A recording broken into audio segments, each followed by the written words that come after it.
staffs, and the sterling participants and the students. UMT मजलिस मुबाशा आप तमाम हज़रात को तलबा बमुकाबला असातिज़ा मुबाहिसे में खुशामदीद कहता हूँ।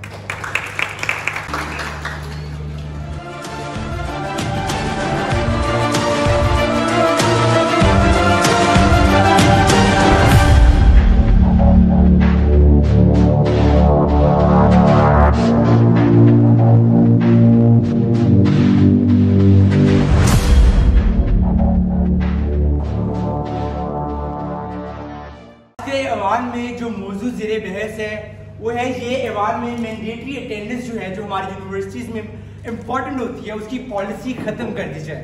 ऐवान आज पाकिस्तान और पाकिस्तान में मौजूद तमाम जामियात जिनमें यूनिवर्सिटीज़ सबसे पहले नंबर पे आती हैं क्लास में होना ज़रूरी है ताकि बच्चों को स्टैंडर्डाइज्ड टेस्ट में बैठने दिया जाए। ये लिंक करती है फ्रीडम ऑफ चॉइस के साथ, विल के साथ। हमने क्या इंश्योर करना है आज के वान में? हमने यही इंश्योर करना है ना कि बच्चा बैठा हो और उसकी आउटकम इतनी आए पढ़ने की कि वो स्टैंडर्डाइज्ड टेस्ट पास करके अगले सेमेस्टर में प्रमोट हो सके। तो हम ये जरूर मानते हैं कि मैंडेटरी अटेंडेंस के फायदे हैं। तो देखते हैं फिर रेशियो उन बच्चों का बहुत ज्यादा है जो बच्चे फेलियर्स की तरफ जा रहे होते हैं, जो बच्चे ऐसे हो रहे होते हैं। फिर भी हम देखते हैं कि यहाँ पर सिस्टमैटिक फेलियर्स आते हैं। तो जहाँ पे पोलराइजेशन क्रिएट हो जाती है, जब पोलराइजेशन क्रिएट हो जाती है तो एक बच्चा फंस जाता है कि क्या वो अपने शो को फॉलो करे या क्या वो अपनी स्टडीज को फॉलो करे। तो अगर आप एक बच्चे को उसकी विल के अगेंस्ट हर दिन प्रेजेंट होने पे कहा जाए तो उसकी एक विल के अगेंस्ट ही काम हो रहा है। जब उसके अगेंस्ट काम होगा तो वहां पे बैठा हुआ है, वो सिर्फ लर्न नहीं कर रहा, वो सिर्फ मैंडेटरी अटेंडेंस की पॉलिसी को अडहेयर कर रहा है, वो सिर्फ अटेंडेंस के लिए आया है। The stance that came from the government side that attendance policy should be abolished, this mandatory policy should not be there. Connect the dots, but there is a kind of there are very weak linkages that they try to come up with. Adam Smith and kind of it's kind of creating a free will, and I kind of it sounded like bits and pieces are coming. They put the whole burden on attendance as kind of this is somehow killing creativity and all these things. We have to go for co-curricular activities and kind of this somehow creates a problem again. Are you giving an upper hand to co-curricular activities over curricular activities? That's a question. Many other statement is not only about attendance, it's about human history. In human history, there has always been a struggle, especially if you look at age of Renaissance, age of Enlightenment.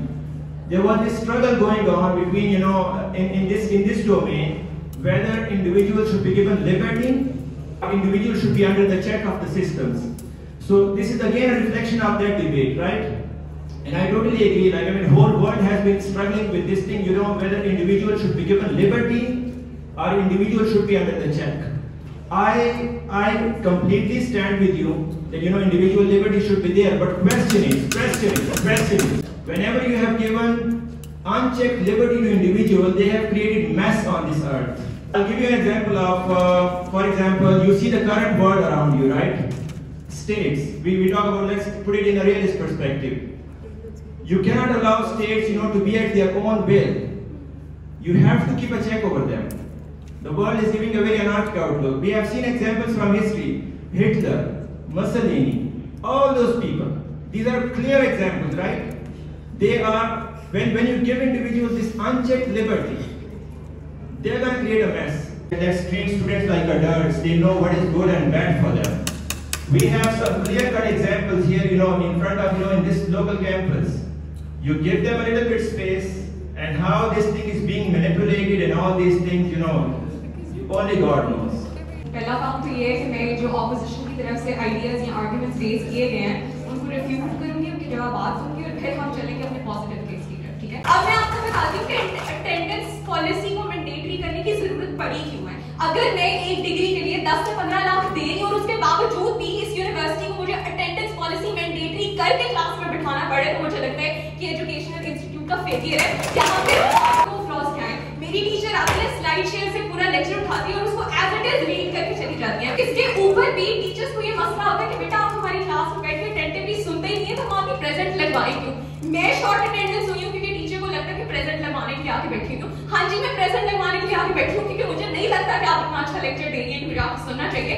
उससे बेहतर है कि मैं घर जाके online learning पर focus करूँ। System पे भी रिस्पॉन्सिबिलिटी होती है, ठीक है, वो सिस्टम पे भी डिपेंड करता है कि सिस्टम अपनी रिस्पॉन्सिबिलिटीज वहां तक अदा करें। मसला ये कि मोटिवेटेड फील नहीं करते, इसलिए वो क्लास में नहीं आते, और इस चीज को आज हम खत्म करना चाह रहे हैं। आप बिठा लें मुझे डंडे के सर पे क्लास में, मैं कभी ए नहीं ले पाऊंगी जब तक मेरा दिल नहीं करेगा कि मैं उस टीचर की बात सुनूं और उसकी पढ़ाई करूं, एग्जाम से जाके अच्छे ग्रेड्स लेने की कोशिश करूं। पर बात आती है फोर्स्ड डिसिप्लिन की, ठीक है?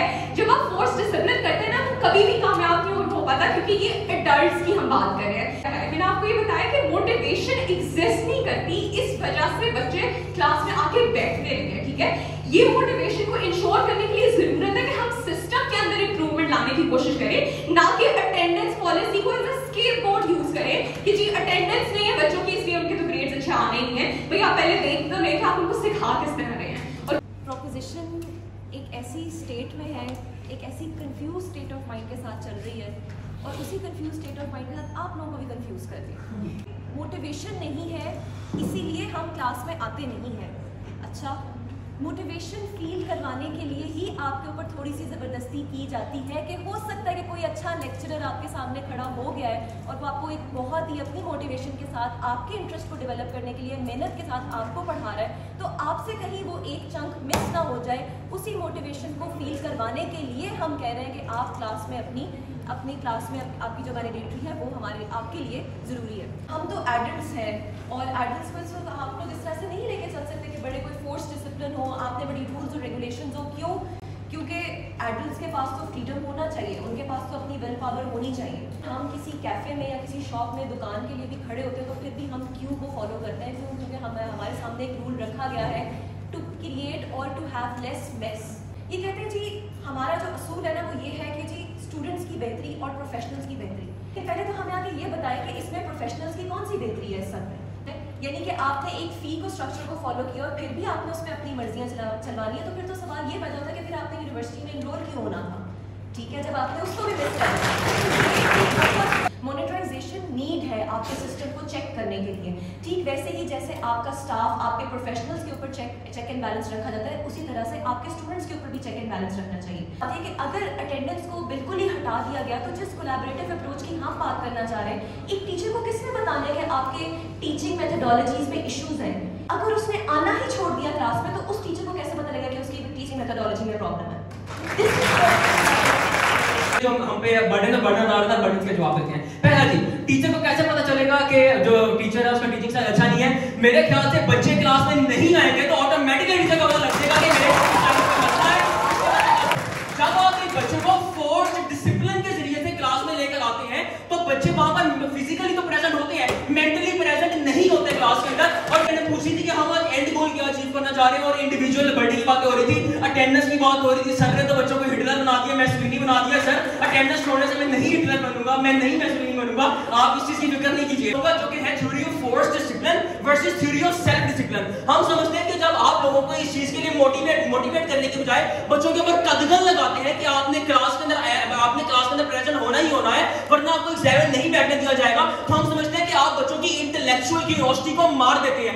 आपके पास मैंडेटरी अटेंडेंस पॉलिसी नहीं होती, तो एक स्टूडेंट सेल्फ इवैल्यूएशन के जरिए से, थ्योरी ऑफ सेल्फ डिसिप्लिन के जरिए से ये इवैल्यूएट कर सकता है कि मेरे लिए कौन सा सब्जेक्ट कितना इंपॉर्टेंट है और कितना इंपॉर्टेंट नहीं है। स्टूडेंट्स को एक इंसेंटिव देते हैं, बैकडोर देते हैं। कैसे देते हैं? हम देखते हैं कि जब आपके पास एक वो आता है कि 50% का मिड है, 40% का ये है, उसमें 10% आप डाल देते हैं कि अटेंडेंस को। जो कि पढ़ाई के अंदर अच्छा नहीं है, वो कहता है कि अटेंडेंस पूरी कर लेता हूं, 10% तो मिल जाएगा, पास तो हो जाऊंगा। क्या कितने खूबसूरत अल्फाज हैं कि सिर्फ तालियों की गूंज ही आई, ज़मीर नहीं जागा। तब्दीली की बात करने वाले, तब्दीली की बात करने वाले, कहा ये कि खुदा ने आज तक उस कौम की हालत नहीं बदली, न हो जिसको ख्याल आप अपनी हालत के बदलने का। पहली बात कहा ये कि जी स्टेक होल्डर्स, अच्छा स्टेक होल्डर कहा टीचर की रिस्पॉन्सिबिलिटी है, इंस्टीट्यूशन की रिस्पॉन्सिबिलिटी है, मैंडेटरी करना स्टूडेंट की बिल्कुल रिस्पॉन्सिबिलिटी नहीं है कि वो क्लास में आके बैठे। स्पिरिचुअल ग्रूमिंग के लिए फिजिकल अटेंडेंस का होना जरूरी है। बच्चा क्लास में ही ना आए और कहे कि टेक्नोलॉजिकल डेवलपमेंट हो सकती है, कैसे मुमकिन है? इकोनॉमी सिर्फ पैसे से नहीं आती, इल्म से आती है। ये कौन पावर कराएगा इनको कि पसंद आया यूएस फॉरेन पॉलिसी। क्यों? क्योंकि वो वेस्टर्नाइजेशन, मैकडोनलाइजेशन, एक्लचुरेशन, एसिमिलेशन की बातें करते हैं। इसलिए सर इनाम की क्लास में बैठे कितना यही चाह रहे थे हम तो, इसीलिए इसी प्रोपोनेंट के साथ, इस आर्ग्यूमेंट के साथ आए थे। क्लास में बिठाना मकसद है, क्या फिर सर हंसने की क्लास में बैठे या फिर सर इनाम की क्लास में बैठे? मैंडेटरी है तो फिर लेजी स्टूडेंट्स 10% के लिए क्लास में आते हैं, 10% के लिए ही सही क्लास में आते तो हैं, यही तो मैंडेटरी है। मैंडेटरी की बात कर रहे हैं, ये मैंडेटरी का लफ्ज हमने इस्तेमाल नहीं किया, हमने तो इसको कहा है ये रेगुलेटरी मैकेनिज्म है, जिसके जरिए सेल्फ रेगुलेटरी मैकेनिज्म के जरिए इंट्रापर्सनल स्किल की डेवलपमेंट हो सकती है। Thank you very much. Currently, there is a trend emerging right now in Pakistan. We are currently, especially in private universities, I mean, I think this can go against the system as well, but the system in which we are sitting, wherein commercialized type of education is emerging in Pakistan, where when students, when they pay the fee, they try to be the master of the game. They want everything, you know, at their own whim. When should I go to the class? Which class I should go for? Which subject I should go for? Whether I want to be in the class, whether I don't want to be in the class. I don't believe in any kind of, you know, the history of, you know, the way the history of learning has been. I don't believe in this thing. I just believe in this thing. I have paid you money. Now you are, you know, just dance to my tunes. From the government side, the message that is coming loud and clear, that is, there is no co-construction of knowledge. I know my path, I know my destination, I know where I want to go.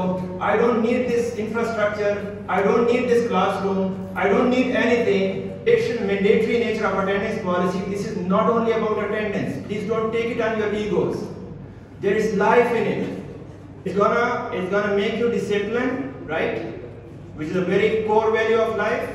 Gonna give you an understanding that true learning happens in classroom, where, you know, people are sitting and synergy is taking place. Keep in mind, this attendance policy is not about attendance. There is whole life in it. And why don't we take it as a collaborative project?